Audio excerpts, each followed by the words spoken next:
Alam mo ba na si Erwin Tulfo ay tatakbong Vice President ng kanyang kapatid dahil ang kanyang kapatid na si Rapi Tulfo ay tatakbong presidente sa 2028. Anong masasabi nyo dito mga kababayan, mga kapwa ko DDS, mga kapwa ko Pilipino? Anong masasabi nyo dito sa magkapatid na ito ay tatakbo pa lang Vice President at saka Presidente? Si Erwin ang Vice, si Rapi ang Presidente. Kayo, anong masasabi nyo?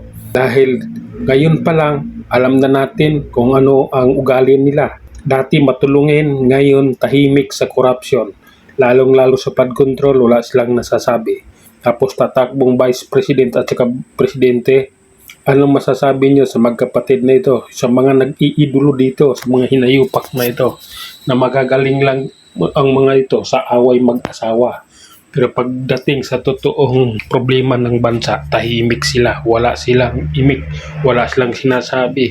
Pinagtatanggol pa nga nila yung taong nagnakaw, yung taong kawatan, mismong politiko ay pinagtatanggol nila. Pero pag ang yung kapitbahay mong nagnakaw o kapitbahay mong ninakawan ka at pumunta ka sa kanila, nagpatulbo ka, sisigaw-sigawan nila yun sa social media kung ano-ano pinagsasabi nila. Pero sa bilyon-bilyong ninakaw ng kapwa nila politiko, tahimik sila.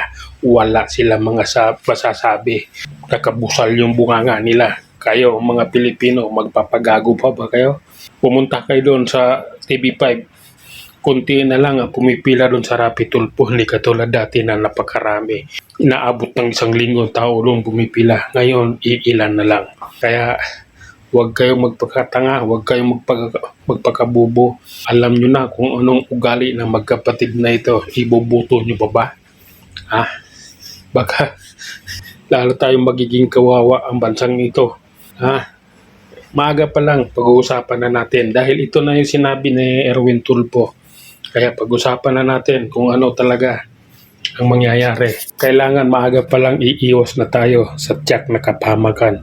Huwag nating hayaan na mapahamak ang bansa natin, ang mga buhay natin, ang mga anak at apo natin ng dahil sa magkapatid na ito. Dahil ngayon pa lang makikita na natin, habang maaga pa lang nakikita na natin kung ano talaga ang mayroon sa kanila. May malasakit ba sila sa bansa? Wala. May malasakit ba sila sa Pilipino? Wala. Isipin nyo si Rapi Tulfo. Yung kanyang YouTube channel, hindi siya nagbabayad ng tax. Nagbabayad lang siya ng tax doon mismong sa YouTube. Dahil bago i-release yung sahod, may kaltas ng tax yun. Pagdating sa bangko, magkakaltas ng tax. Pero dito sa bansa natin, hindi siya nagbabayad ng tax. Alam ko kung saan kung anong ginawa niya, kaya siya hindi nagbabayad ng tax. Malalaman nyo rin yan kung gusto nyong alamin. Yun lang muna, hanggang sa muli. Maraming salamat.